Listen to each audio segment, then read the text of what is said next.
Hey, it's Nick here from Greyscalegorilla. Before we get started with the podcast, I wanted to remind you that we are launching Greyscalegorilla Plus any minute now. Head on over, learn more about it, and if you are looking at our training, we think you'll love Greyscalegorilla Plus. Check it out at GreyscaleGorillaPlus.com and also GreyscaleGorilla.com/plus. You pick the URL. I love you either way. All right, let's get on with the show. Well, hello and welcome to the Greyscalegorilla podcast. Hope everyone's doing fine today. It's a sunny day here in Milford, Michigan. How are you guys doing? Is it sunny where you live? No.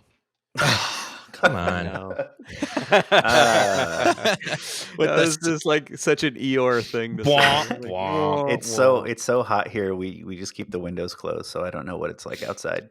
Oh yeah, you're probably living in a basement. Texas and Chicago represent. Yep. What is it still like swampy style in Texas these days? Oh yeah, you're gonna have to throw some Gold Bond on those legs so you don't chafe away every your skin. Thanks for painting such a vivid picture, Mike. You're welcome, y'all. For those listening, that's Michael Maher in Texas and Chad Ashley in Chicago, Illinois. Thanks for coming on today, guys. We'll do we got some news. We're going to talk about some software, some fun stuff today. I figure we'll get started with the news. What's been going on? What's new in the 3D world these days? Well, I mean, if you just joined us on our last episode, you heard all about Cinema 4D going subscription and all the options that you have with that. But the things we didn't get to talk about were all the other announcements from SIGGRAPH as well as what's happened since. So some of the things we can talk about are the new indie licensing that Autodesk is trying out for Maya and 3ds Max. And then I believe Blender 2.8 is now available to the public, if I'm correct. That's amazing. New stuff everywhere. Now, do you guys know about all the new stuff in Blender? I've been catching it. YouTube's been trying to recommend that I watch some Blender videos, and I keep saying to YouTube, not right now, okay? But do you guys have like an overview of what all this fun new Blender stuff is? People seem really pumped. Yeah, I mean, it seems like a good release. A lot of people are excited about it. I don't really follow too much Blender stuff, but yeah, I'm the same. Like, it keeps trying to serve me stuff like pretty much constantly these days. But yeah, it's definitely, I'm keeping my eye on it. I think I just think that it's really crazy how incredibly powerful free tools have gotten, and then also just like how the price of entry has just dropped for like all this stuff. Yeah, it's exciting. It's everywhere. I mean, with the Cinema 4D price drop, with Autodesk having indie licenses, Blender obviously being free, like it's so much more affordable for people to start hopping into 3D. Yeah, it's crazy. And I think that I mean, I don't really know how much further it can go. It's interesting to think about, and whether or not we've hit the lowest sort of like entry price, or will they find ways to make it even cheaper? Like, how will that even work? I don't know. Yeah, so I think someone asked me at NAB too, or I'm sorry, SIGGRAPH, and they were asking, like, with all this new Blender stuff, what does this mean for Cinema 4D users? What does it mean for like all this stuff? Like the fact that you could do this all for free, what does that mean for everybody? And I think for me, my response at the time, and I think it's still true, is there's going to be tools at all levels, but any competition is good competition for the end user. So if you have something like Blender come out and there's a ton of new awesome stuff that you could just go use for free, well, the rest of the people that are charging need to step up their game. They're going to add more stuff. They're going to add, I don't know, better support. Maybe there's other things that they could do. I mean, this is the oldest thing in the book, right? Competition is good for the end user. And so as soon as you have all these other lower and lower prices, you have people like Blender stepping it up. They just got a huge grant as well to like add even more stuff to Blender. It's at the end of the day, no matter where you are, it's going to mean cheaper prices and more capable software for everybody, which I think is great. Everybody wins. Everybody wins. Everybody's a winner. Yeah, I agree with that. That's so much of the same thing that, I've seen. So I don't know if anybody listening knows my background at all, but I come from more of a traditional production background, a lot of video editing. And that whole change has happened over the past 10 years. And with 3D, it's still been more expensive because you guys are still using really high end computers, and like the cost to get started is still really high. But now, once like Premiere went subscription, like with Adobe Creative Cloud, and especially with all the YouTube stuff, like everybody's a video editor now. And I think you're really going to start seeing more of that in 3D, where you're going to see more people just dabbling and experimenting and playing. Yeah, I mean, I would say that that's already begun to some extent, but yeah, I agree. I feel like it's just like, what was it like? After Effects became the new Photoshop, uh, and will Cinema 4D become the new After Effects? You know what I mean? Like in terms of like tools that just everybody's expected to know, like ubiquitous tools that Right. you should just know. And I feel like for so many years, 3D wasn't on that list because it was a very specialized thing. Like you mentioned, it took expensive computers, took a long time to learn. And now with it so easily, readily available and cheap and faster computers, all that sort of thing, I do think that it's like one of those things that people are just going to expect you to have a pretty decent knowledge of 3D as either a designer, a motion designer, even an editor. I think that's totally going to happen, if not happening right now.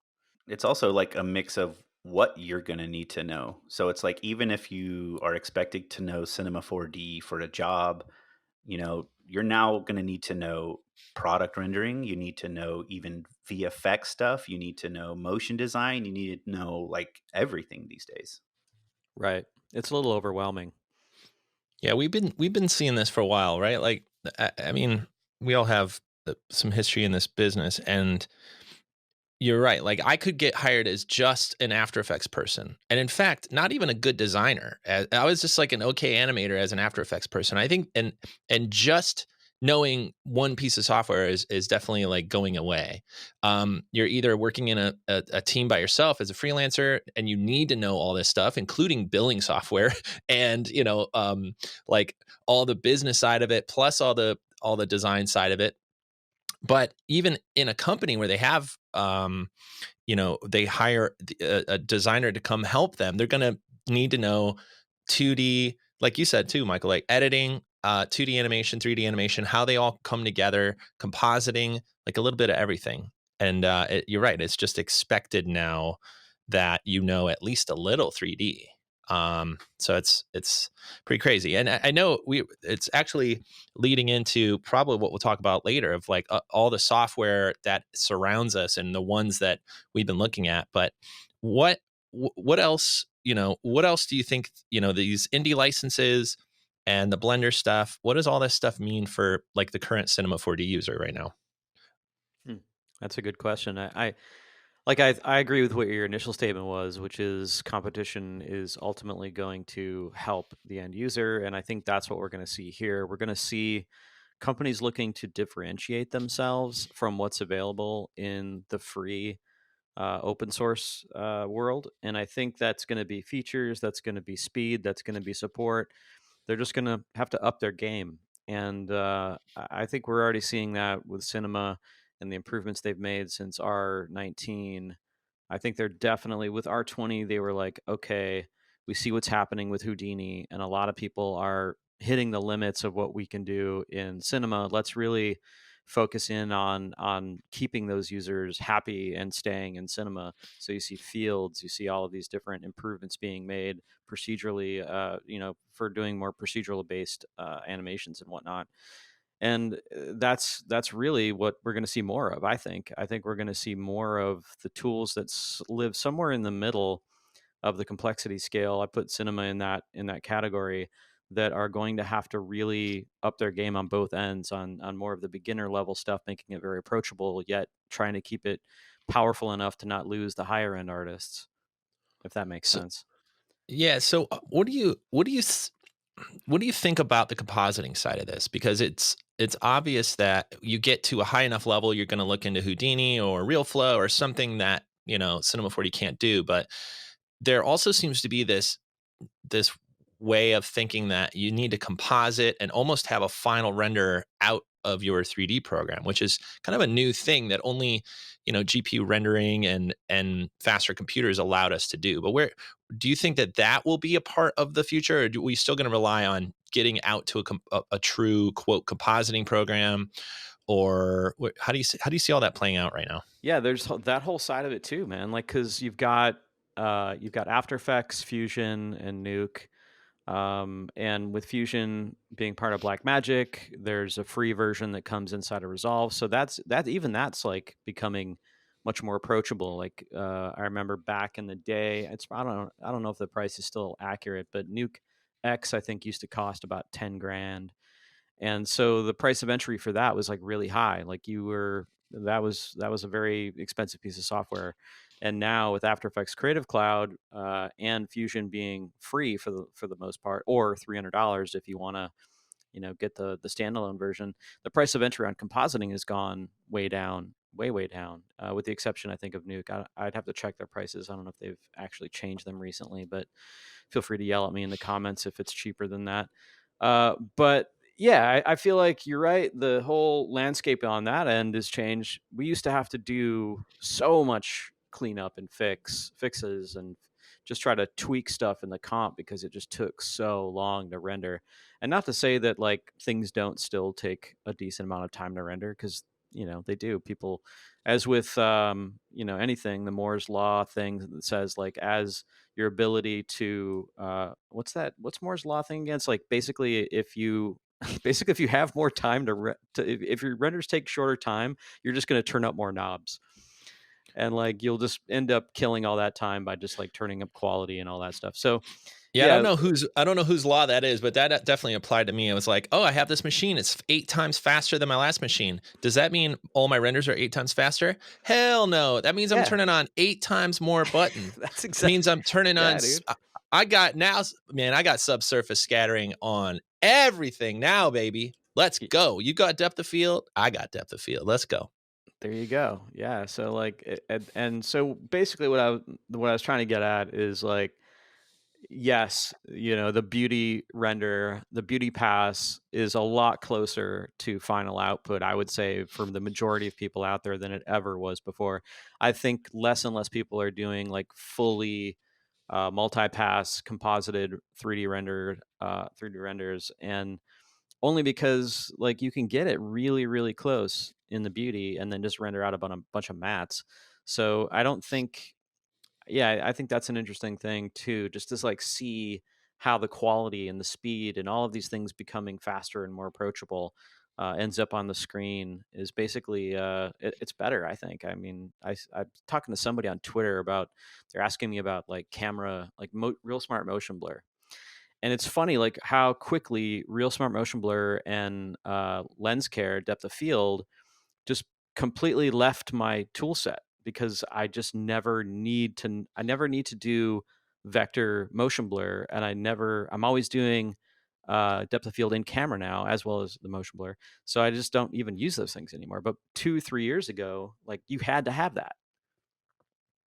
Yeah, that's definitely something I still have installed, still use the heck out of it, but less and less because of exactly that. Now I have a machine that can do this in way less time. Right. So yeah, so I wonder too, like Michael, you've seen this process. You come from that more traditional background. What are the tools then and like software that you've seen where you used to be able to just know Premiere, be a great editor, but then what were clients starting to ask for? Was it 2D, After Effects, 3D? What are those? What is that crew learning as well? It's a little bit of everything. Like I think a big part of that mix that we haven't even touched on yet is where you guys were just talking about the mix of say Nuke and After Effects. They're still, industry standards. After Effects very much more on the low end indie market, and Nuke like in major studio productions, right? That's still happening in the video editing world. Like a majority of television shows and like movies and things like that are cut on Avid, which has been like the standard for decades now. Avid is still a very expensive piece of software, and it's like archaically built into workflows. So you're not going to see major studios switch into like cutting on Premiere right away because they have so much dedicated, time and money that they've spent building out these platforms for somebody to cut a show in LA and send it to somebody in New York. When it gets to high end stuff, you're still going to see a mix of things. So like I don't think, After Effects is going to hurt the nuke market. So I think the same thing's going to happen in 3D. It's like what's going to be that high end versus low end, and there's still going to be a mix of everything. But I expect you'll still have to know a bunch of different software. Yeah, it's probably part of Cinema 4D's success, right? It's easy to use, and it's easy. Like if you're an After Effects person, it's not crazy to go open up Cinema and with a couple tutorials. Well, look, we made a we made a whole business off of this. With a few tutorials, you're up and running with Cinema 4D if you just know some basic like timeline stuff and some basic like After Effects essentially. And so you end up with Cinema 4D kind of like in this middle ground where they're pr- mostly really good for most things. And then I think what we're talking about too is like all the other little bits and pieces you strap into it to make it an even more robust cockpit, right? Like you're the beginning of the video game and you got your basic cockpit and you just did your first race and now they're giving you some money to like strap in better tires or whatever. And that's how I feel like Cinema 4D is still at the center core of most people's everyday workflow. But then as they progress through the game, they strap on these other like additions and turbo boosters, and you know, I don't know why I need to speak in analogies all the time. There's third party renderers, and there's Houdini, and there's like a compositing program, whether it's After Effects or Nuke. And so, what are these other things that are popping up these days? I know, Chad, you've been using Substance a lot lately, working on the new material pack. So, like, are you guys hearing anything else that is the next turbo booster that we're strapping into Cinema or just off to the side? I would say it's still. I still get a ton of people asking about Houdini, and hey, I'm learning Houdini. Are you ever going to learn Houdini? And I'm like, yeah, someday. Relax, all right. Get off my back. Uh, Hey, he's busy, guys. all right, just cut me some slack, dude. I've got enough stuff to learn. Uh, but yeah, I think that's a pretty big one. Substance is obviously, I think, fits so perfectly into a lot of people's workflow. Um, yeah, I mean, there's other third-party plugins too that help people do what they need to do. Obviously, there's like, I mean, this is more of an asset thing, but like Turbo Squid and other Kit Bash type offerings. But yeah, I think the one I hear the most about is probably Houdini and Substance. It's probably the two that people are like, oh man, I gotta add that to my toolkit. What would you say are like the standards for the current motion designer? Because from what I've seen is like with the YouTube generation of we've been cutting on Premiere now and we've learned After Effects, people in that area are much more likely to jump into Cinema 4D now and learn more about 3D and like really up their game there. But in terms of like the 3D artists already in the cinema space, are you still seeing like a bunch of people hopping to After Effects to comp, or are they moving into Fusion, or like what's kind of like the other stuff you guys are using a lot of in addition to Cinema? Yeah, I've seen. I think After Effects is probably still the most widely used for everything motion design in terms of like comping, doing titles, basic, motion design animation type stuff. I think it's still a huge, huge part of everyone's workflow. I think that I see less and less Nuke over the years, just because I think it's just I could just be that I'm not exposed to the shops that really utilize it. That could very well be it, but it's also very expensive, and I think other people are realizing that that Fusion is becoming a pretty good replacement for that tool.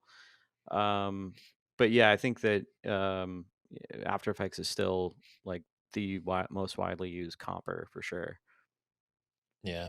Yeah, I'm seeing that. It's like I think there's like three major ones. You're getting into motion design and you're gonna come across After Effects, no brainer. You're gonna have to learn that. And then you have a crossroads to pick there. You can go into like the built-in 3D stuff and play around in After Effects, or try like video copilot stuff and like get, to me kind of like just either get the taste for 3D while working in After Effects, or your clients are just asking you so much for it that you eventually go fine, and then you start playing with probably Cinema 4D. And then there's really one other key piece of software that like every motion designer just needs on their machine. You may have to get a maybe an older machine to run this, but Kai's Power Goo is Mm-hmm. really the main thing. I want you to just make sure you have some Kai's Power Goo, because you know what? Those clients are still asking for those effects. You need it. Truth. What's a we need to eBay some Kai's Power Goo. Is that Dude, still I around? totally remember that stuff. And Alien, what was Alien Skin or something, right? Wasn't that another one? Oh man.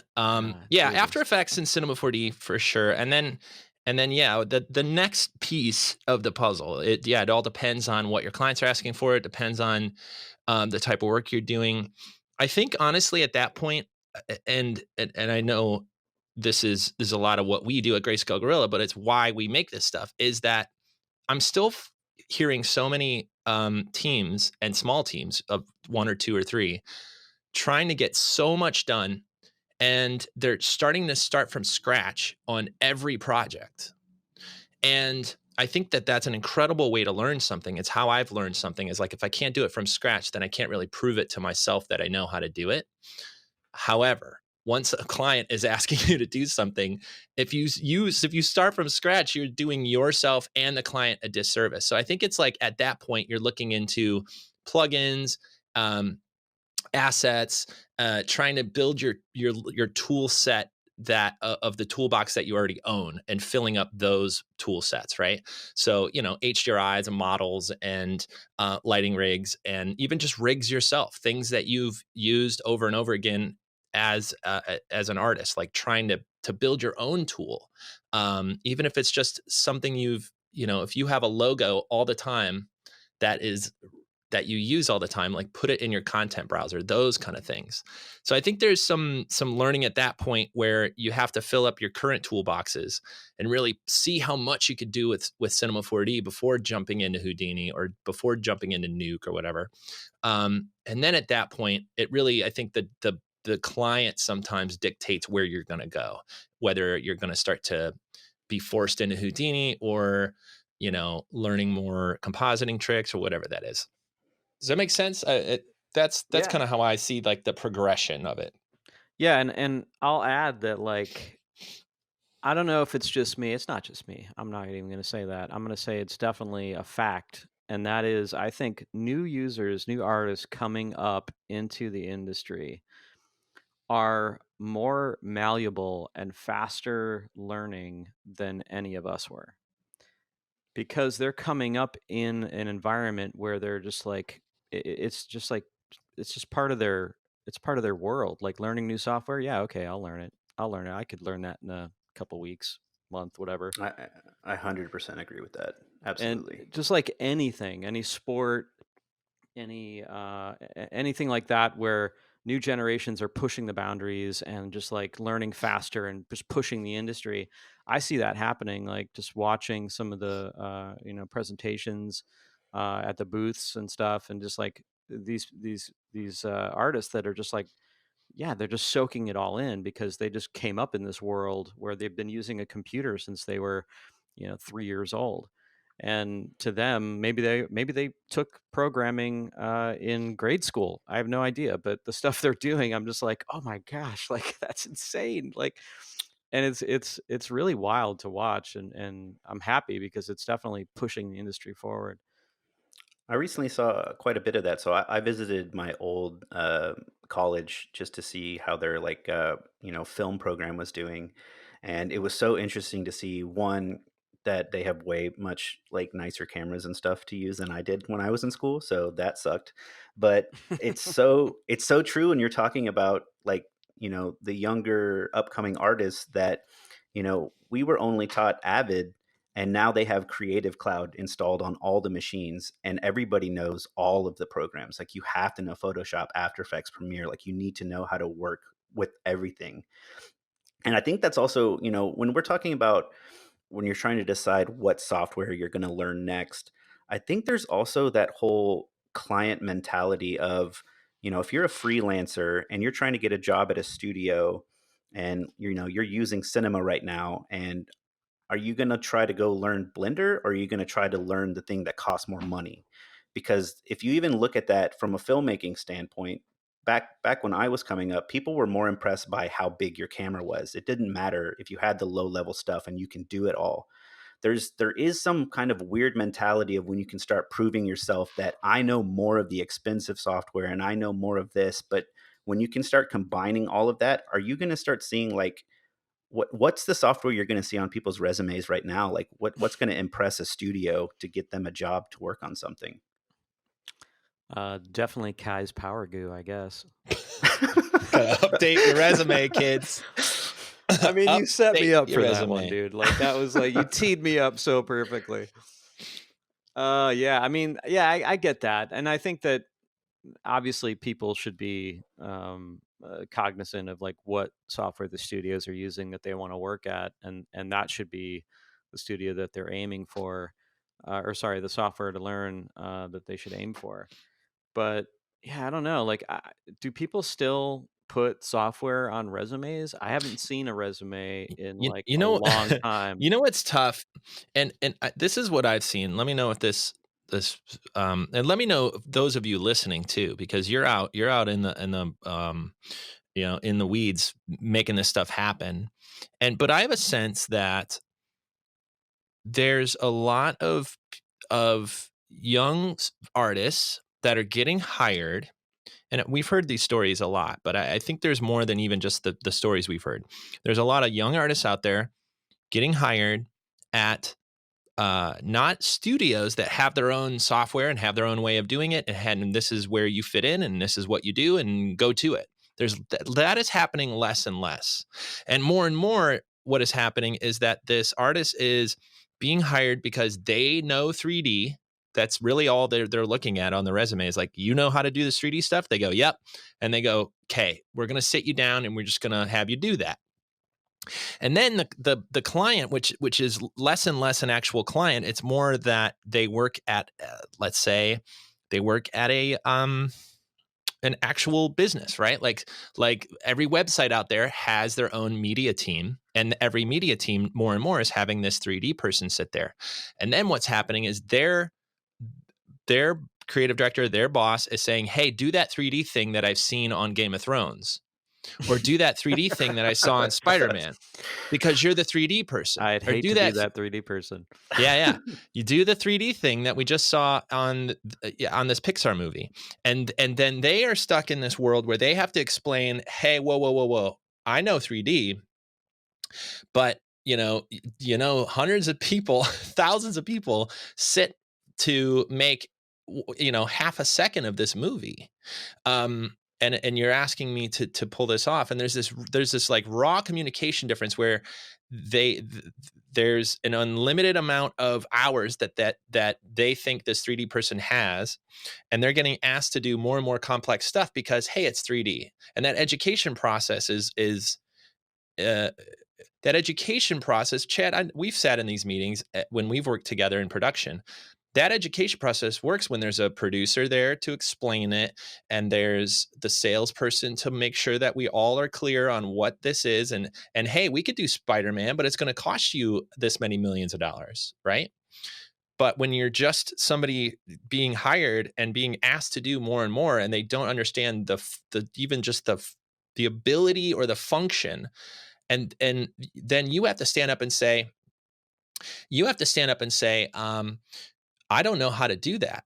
And now you look like you weren't hired the right way, or like there's this miscommunication. So I Yeah, guess, you just described hell. yeah. Like, Well, that would suck so bad. I'm hearing this, right? And again, I'm kind of reaching out to the audience too. Like, let us know if that's you right now. Like, drop us a comment. We want to give you a hug, because that's the worst. But two, we're also two is like, we're also trying to figure out how to give you not just like an HDRI tool, but also tools that you could use in your world that can like help you explain what you can do, what you're available to do, and give you more tools to say, yeah, I could do that, but here's what it's going to cost. Like the amount of people I talk to and they're like, yeah, I'm still on this 5-year-old machine because I can't convince my boss that I need this machine, because I can't basically sell through that I need this and it'll speed up my work 10x, or a new renderer, right? Like that's what I'm starting to hear more and more is like, of course they all want all the new renders, they want the new machines, and they know that they could do much, much more with them, but they're stuck because they're not the one with the credit card. And it's, and when somebody like Chad is your creative director, you can they actually get it. They've seen, they're your ally. But a lot of these people don't have a Chad in their as their creative director. They might not have any creative director, and they're just like struggling to make this happen for their boss and make them happy. I don't know. Like, does that ring true to you guys, or am I just hearing the worst of the worst stories? I mean, I think it's definitely something that happens for sure. I think that every business, I think, has the people that work in the business that need something that they can't immediately justify, or they can't quantify the value of it very clearly, struggles with that problem. And even though you can sort of understand its value, whether it's a renderer or a piece of software, new computer, or whatever, unless you can like actually communicate that need to your boss in a way that they understand, using language that they understand, then you'll have a hard time selling that through. And I think that you're right. There's probably a lot of people out there so focused on the day to day, just like getting the work done, that they can't even begin to strategize a way to ask their boss for help, or ask their boss for this thing or that thing. So yeah, it's hard. And I've consulted and advised many artists that ask me that question, like, how do I convince my boss to do X or Y? And the answer is just really pretty simple. It's like, figure out what language they speak. Are they interested in saving time or saving money? Usually it's both, or usually it's one over the other. And if you can state your case in any of those areas and say, well, I need this because it's going to save me this much time, make us this much more money, I'll have this much more time to do other work. And if you really line it up like that in a way that they can understand, you'll make a better case for yourself. There's no guarantee that they're gonna get you what you need, but it's better than saying, well, I need this because it looks cooler, or I Yeah, need this that's the because you know what I mean? Like, that's never gonna convince them. yeah, they're because then the boss, if you have one, someone that is not sympathetic at all to the creative side of things, they're going to say, it's your job to make it look better, dude. I hired you. You're a designer. I thought you said you could design. Why don't you make it look better for free? For what am I paying you for? Yeah. Why don't I just buy this software and I'll use it? And if it's making as good a stuff as you claim, then you know what? I'll buy the software, I'll fire you, and then I'll be all set to go. So why don't we just do that? So Dude, it is like, you're a terrible boss, man. Like, that's awful. I know. Dude. But you know what's interesting though is I would consider myself kind of like halfway in between both worlds. I have this business side of me and I have this creative side of me, and I've got to like kind of expand and grow and learn on both sides. But when you guys have, I hope I do this, when you guys have a thing that we need to use and it's going to save time and I'm staring at this Zencaster interface right now. And it was a no-brainer to say, hey, there's this piece of software that records podcasts, and it's easy to edit, and it's got awesome sound effects, and it's got awesome things. But yeah, so like, dude, I was so hoping you were I gonna was hit just on that. standby. I would also point out that, like, I think it's been solid because obviously Chad got a super maxed out PC, and then Nick got a super maxed out PC. But I don't know if I didn't get a maxed out PC, so I'm just pushing air. Are you This is doing? ladies and gentlemen, this is another tactic. It's the public shaming tactic. Are you publicly asking for a new machine? We didn't do this live, but you know what? If the fact that let's go through this. The fact that we put out Greyscalegorilla Plus, we're working hard on it. Mike's been working extra hard on it, and we would screen share, and I would see his machine like slow immediately down, and so but to kind of finish the point of it is Mike needing a new machine is at the cost of speeding up production of getting like the number one thing we've been working for over a year on is like such a no-brainer for me as a business person. Like, so if Mike's machine, which we're happy to get, I just needed you to bring it up 6 months ago. You can't see me, but I'm tipping my hat to you right now, Mike. This is brilliant. That's pretty good. Let me just go ahead and start shopping real quick. No, I get that completely. This is something I've seen. So in another past life, I managed a studio, and I was very much like, a mid-level guy. I ran an office in Texas, but we reported to headquarters in New York, and we were creating a ton of content, blog content, YouTube content, and things like that with these really old machines. And I had to try to talk to the bosses in New York and explain to them, like, we need new cameras, we need new computers, like we need all of this stuff just to create content faster. And it was a really hard fight over months to get them to sign off. But once you really just take that time to like, we actually screen recorded the process, which probably also helped slow the machines down. But we delivered this and said, this video just sat while we waited here because the computer took so long. We need bigger machines. And, months later, we were finally upgraded the studio, and now they're churning out stuff. They're still churning out videos nonstop. It's crazy. Yeah. When that is, and this is all to help, hopefully you listening there, like when you present it in the way, and I like how Chad said it, present it in the way that your creative director or boss or whoever's got the credit card, that they think that if it is really helpful, that it should be almost a no-brainer decision. And maybe we got to wait until this lines up, or maybe we got to get the budget for this or whatever. But if you can make it clear on, look, this renderer doesn't just speed me up twice as much, it speeds me up 10 times as much, and I could get like more done, and it looks better too. That's like one of those no-brainer things. Now, the fact that you may have to switch to a computer and all that we'll figure that out later. But presenting it in that way, I think, is there. So I don't know if we're way off topic on that, but I think that that's something that is another part of your tool set as a designer on how to make sure that you have and get the gear and software and plugins that you need to get your best work done. Yeah. I mean, that's really an important lesson to learn over time. And whether you're working in a small company or by yourself, it's an important skill to have. Like, I remember, gosh, when I started at DK, they didn't have a render farm, and I had to convince them that they needed a render farm. And that took about 2 or 3 years of just constant, hey, we need to do this. We need to do this. We're going to be able to get so much more work done. We're going to be able to actually turn jobs around overnight. We can actually do more jobs. And then by the time I left, we had I think over 100 nodes or something. And there wasn't anything that we couldn't iterate overnight on.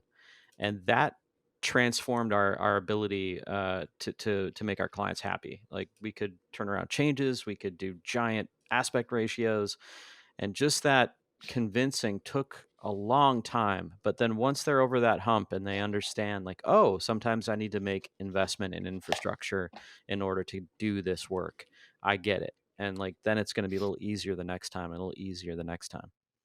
I can't believe you got a render farm. I couldn't. I can't believe I got a new computer. Yeah, dude. How about it?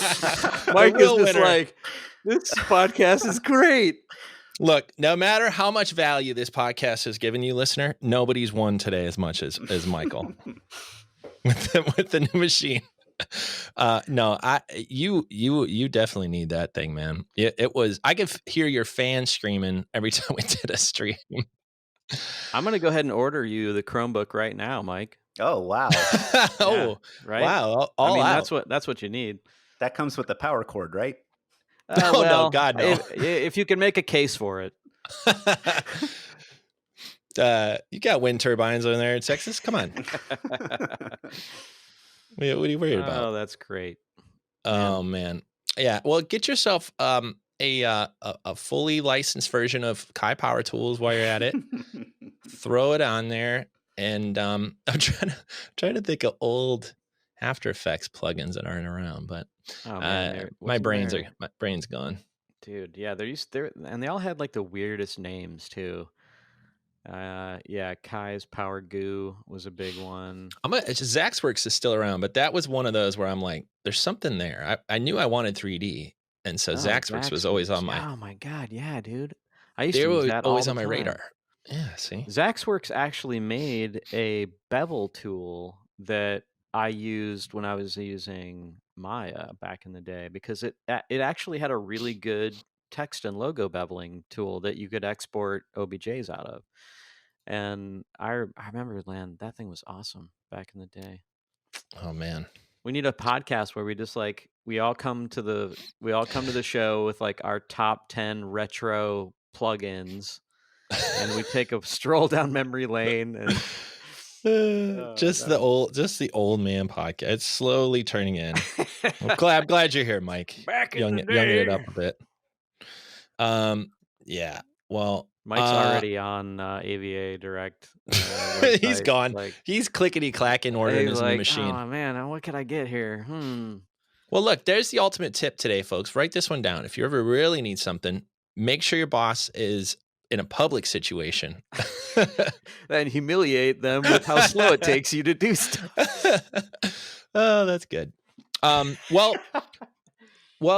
Let's see here. So good. I don't know if it's internet or web. Mike's dropping in and out, so I think we should wrap it up. It's been 40 minutes, so I think I like to keep him under an hour. I was wondering why he was so silent. Well, unless there's anything else we missed, thank you as always for listening. I know we dropped it at the beginning of the show. We talked a little bit about it here, but we've been working hard. Mike, we broke Mike's computer getting Greyscalegorilla Plus up and ready to go. And we've already had a few people join us and start checking it out. We've had a ton of incredible feedback already. We're really excited to do our official launch, which should be anytime now. But if you're listening to this, make sure you're on the list. Head on over to grayscalegorilla.com/plus, learn more about it. And man, I'm just excited about all that stuff. And look, an episode like this kind of gets me thinking of other stuff, other training that we need. So that all works out. Anyway, as always, please leave us a review if you're listening on iTunes. It always helps us get the word out about this thing. We're going to try to keep this rolling 2 weeks in a row. We can keep it going. What do you think? Yeah, we got it, man. We're on it. All right, good to talk to you, Chad, as always. And Mike's machine. We literally broke Mike's machine on air. So let's give ourselves a big high five and let's go get the credit card out, folks.